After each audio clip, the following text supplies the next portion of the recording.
Kopda Muslimin marahi orang suruhannya saat tahu peluru tak mengenai kepala istrinya. Tersangka penembakan istri prajurit TNI Kota Semarang, Sugiono alias Babi, mengakui sempat dimarahi Kopral 2 atau Kopda Muslimin saat melakukan penembakan.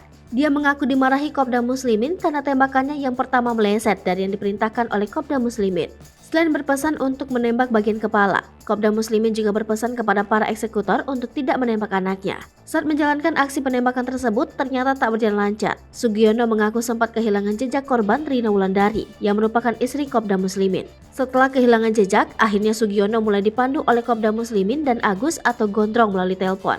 Sementara itu, komplotan lainnya, Agus alias Gondrong menambahkan, sebenarnya pada Senin 18 Juli 2022, rencana awal untuk mengambil uang muka dari Kopda Muslimin.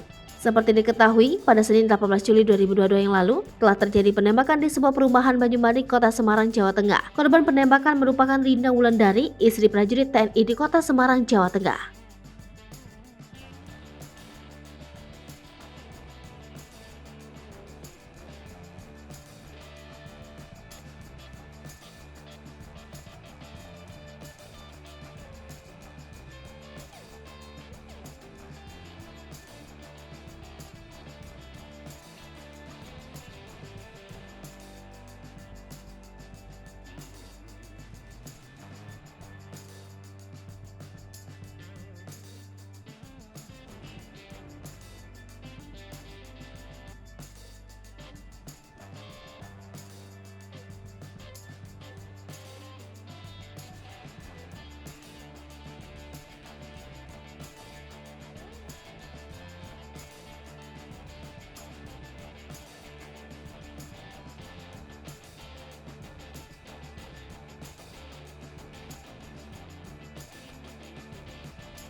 Hai pemirsa Sri Popo TV, jangan lupa komen, like, dan subscribe, serta tonton terus berita-berita terupdate lainnya ya.